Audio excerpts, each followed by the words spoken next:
Hello, everybody. It is me, Game Penguin 21, and today, oh boy, do we get to talk about more salt. So I'm fairly certain in the Monday video that I posted, or the other video that I posted earlier this week, we were talking about gaming's journalism. Now, of course, this wouldn't be a week of gaming journalism news without some of the gaming journalism news coming out that, well, things were getting strange. Now, I actually have a few different smaller things to talk about after the fact, but I wanted to talk about at least this one because, quite honestly, there is some stuff to be said about this. With that being said, if you like what I do and you want to support me in any way, shape, or form, links now to everything in the description below. So the main video topic of today is going to be on The Verge and specifically Tom Warren. Now, Tom Warren himself decided to do two things over the past week-ish, and that was one, to try to play Valve's new shooter Deadlock, but as an early access build, but not only that, he decided to also create an entire article on the subject and then promptly got banned and then got made fun of by literally everyone. So we will go and talk about this very, very quickly. Starting, of course, off with the Tom Warren tweet itself saying, "We played Valve's new secret shooter, Deadlock. It's like Overwatch 2, Overwatch, Dota 2, and Team Fortress 2 all baked into a pie," with a link to the full Verge article. Now, the full Verge article does go into more detail about this, but it also has a couple of sections that we will get into as things go on. One of the other things that I should also note is that very quickly, as well, the readers added context with the Twitter community notes, where they said the game is still in early development and everything is a work in progress. There is no confirmed about the game. There's nothing confirmed about the game. The author blatantly ignored an informal NDA asking them not to share any information about the game and thus was justly banned from the playtest.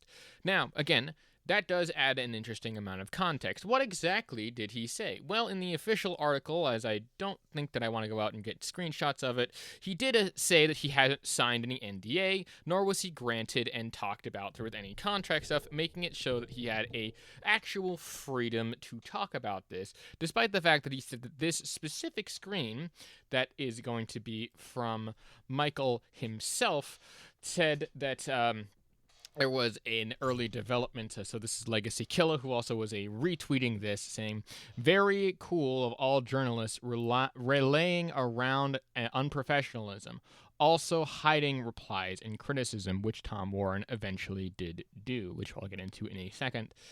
"When a YouTuber does it, condemnation. What journalistic value does this provide when Valve made you agree to the below text before playing?" Now, obviously, the below text is essentially the actual talking point of saying, hey, this is the actual stuff. Please don't share this stuff with the game. We're going to trust you on this front. It is an unofficial NDA, and for the most part, those sorts of quote-unquote unofficial NDAs do tend to happen with specific early access games, and in a couple of more smaller games from indie developers. The biggest one that I can think of right now is actually Escape from Tarkov, where you're not allowed to actually go and leak information from the playtest that they have set up across from it. But I think that that's more of an official thing where you have to actually sign stuff.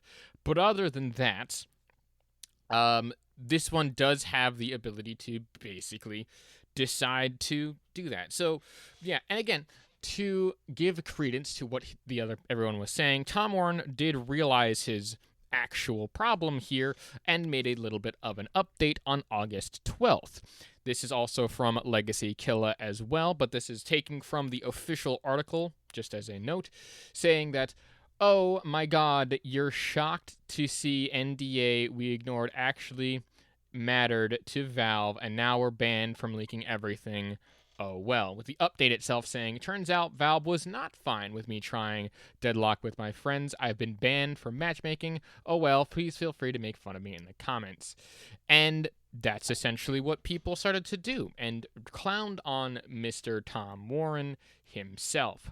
Now, again, I'm not going to say one way or the other whether or not this was a good decision. it's not. But overall, the journalistic tendency to try to break the thing earlier does actually bring into question, like, is he a professional? No. And that sucks. And it also brings to light how much of the gaming's journalisms themselves haven't been very professional, like, ever, which is one of the strangest things. From Sebastian Calatos saying, how the hell do people still take The Verge seriously, bringing up the how to build a PC for gaming, editing, and coding. Now, this is from The Verge, and this was a thing that I believe was from at least 4 to 5-ish years ago, to bring more explanation as to what this.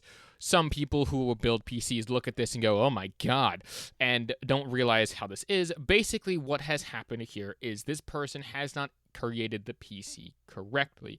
A lot of the mistakes and things that are not so easily visible, such as the cooling tubes being on the GPU being in a very weird place, the RAM not being in the dual channels set properly, as well as several other things that went wrong with this specific video.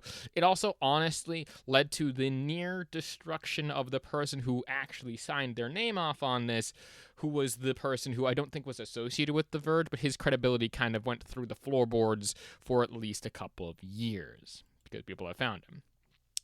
Also, RTX RGB also brings up this thing, saying remembering the thermal paste application looked like he wanted to point consolidation rather than to cool his CPU.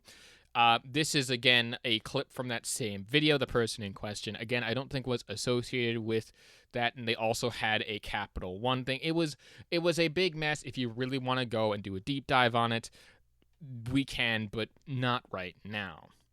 Overall, the Remy here kind of sums up this whole situation in a very interesting way, saying this is a journal moment, insane how YouTubers can be trusted with early versions of the game years in advance, but actual publications break embargoes and get banned. I said this I didn't share anything. I hit escape, not okay.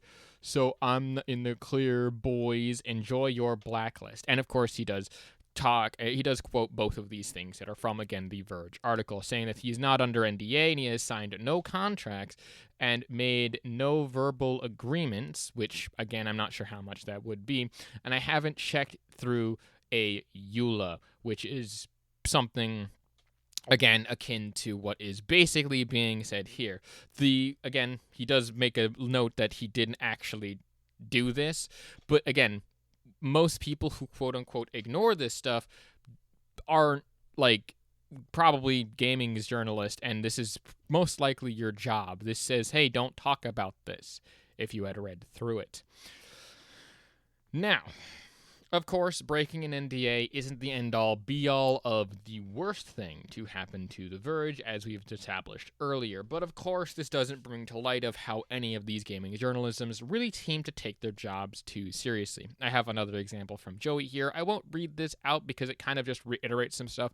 It just also kind of reiterates the points that he didn't even play the game significantly enough to make good journalistic review of it, or at least not to the same point that someone else who seems to have more experience or seems to have played the game significantly more to be able to do that. Again, this is probably a false equivalency, and I'm 100% most likely falling for that trap. But even just looking at gameplay that may or may not have leaked online, you can kind of see the general gist of what they're going for. Of course, then also Arena comes back with more of the same thing, kind of clowning on him. This is more of just general examples here of just the gaming journalism themselves just shooting themselves in the foot, as it were. But with that being said, I think that there's a couple more smaller ones that didn't, again, deserve their own video, but I'm just going to cram in at the end for the 5 minutes here just to reach the 15-minute mark, because they're just interesting topics to talk about, still not necessarily about gaming's journalism, but about the gaming market in general. First off, with the South Korean publisher of Karftin for PUBG and the Callisto Protocol has incorporated Tango Gameworks and acquired the rights to Hi-Fi Rush, which plans to extend the IP further, which I will say, at the very least, is not the worst thing. It's not great, definitely not great, as Tango Gameworks being shut down and fully taken out of the equation sucks massively, but luckily and hopefully most of the talents land back on their feet as they left the company before the shutdown. Good on them. But with this specifically getting like things like the Hi-Fi Rush IP to a different developer entirely, one that has kind of 1 to 2-ish kind of good-ish games, PUBG being not my favorite, but definitely popular, and the Callisto Protocol being Dead Space, but we have Dead Space at home, you can kind of see why some people might look at this. And again, I didn't really want to touch too much on this, as I didn't see much talk around this, but again, how can some dude with literally the what's-his-name guy from Jurassic Park have better journalistic integrity than an actual gaming journalism? Now, the last thing that I wanted to talk about this week, or at least in this episode of I Rant Into a Microphone, is about Ben Lang. Now, Ben Lang is a VR enthusiast, or I think a VR person in general, VR influencer at the very least, at most probably a journalism, but he is talking about how the Vision Pro is apparently the first headset where 2 people that own the headset can just say, yeah, let's chat at 2 p.m., call using this number/email, and then you can actually expect it to work flawlessly with no issues. Basically saying that the Vision Pro is the first one to also have like cell phone or smartphone type capabilities, despite the fact that there are other social spaces within games that exist on other platforms, not just for the Apple Vision Pro. In the case of, say, at least the PC, you have games such as Roblox, which does have VR capabilities, but is also a flat screen game. You have games like VR Chat, which has the same sorts of features. You also have games like Resonate, as well as several other games that are social services that are also free, by the way, that provide this sort of same gaming mentality where you could just hop on and do that. And that's also not implementing the fact that you can also hop onto, say, a Discord call while you are in VR doing other things, and it will work just as flawlessly. Now, again, it is saying like easy face-to-face conversations is something I've been waiting for since before the original Quest, which, again, face-to-face conversations does tend to happen in virtual reality, just in those other games.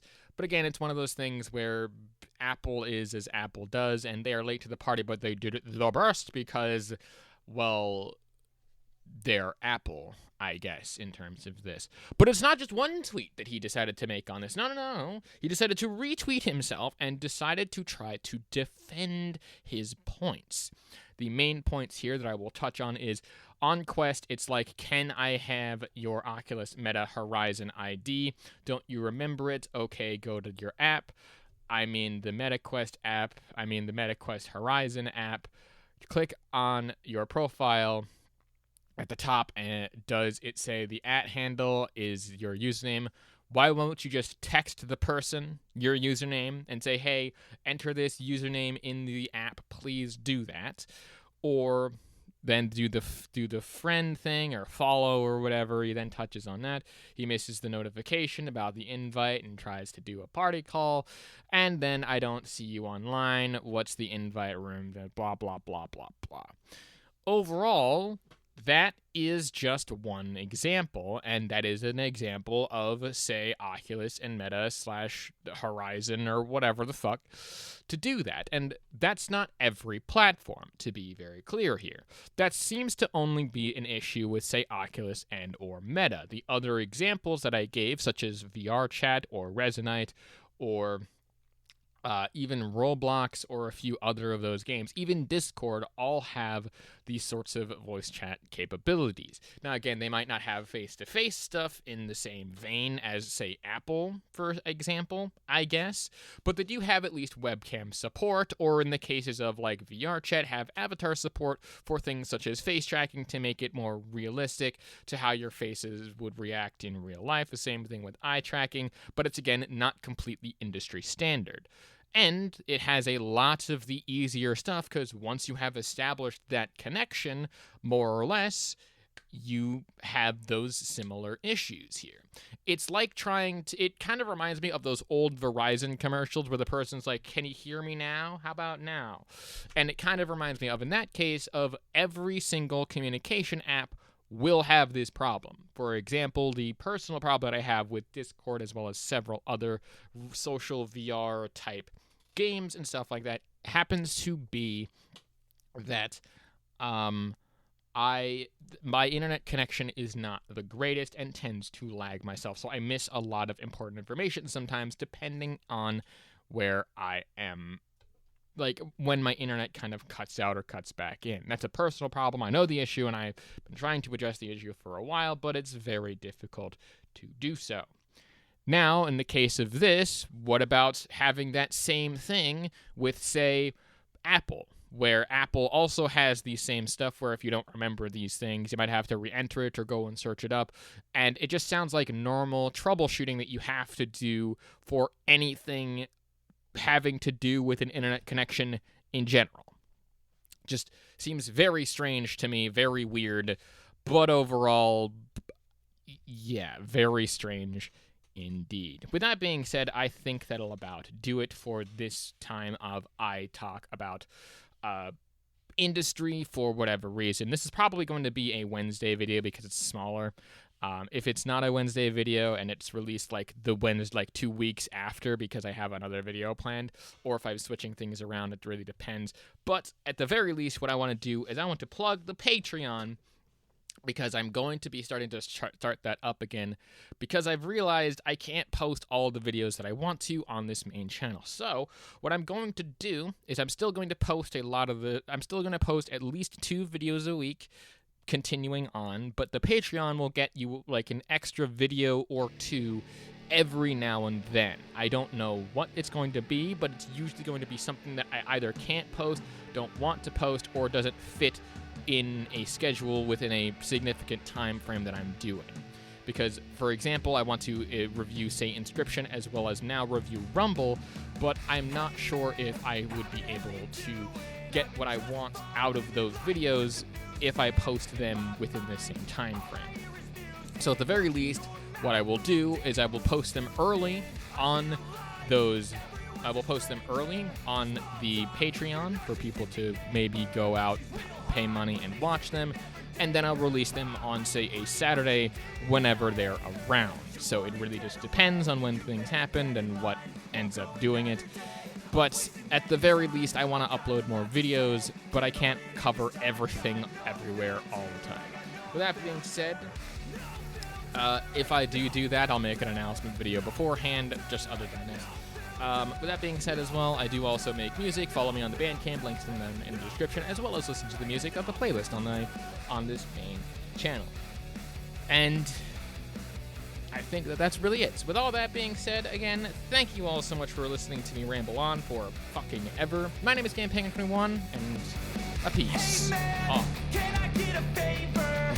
Yeah, sure, I know, see you later. Sometimes I just wanna be a hater. Gotta wash down the top 40s with a chaser. Your voice starts feeling like a waiter.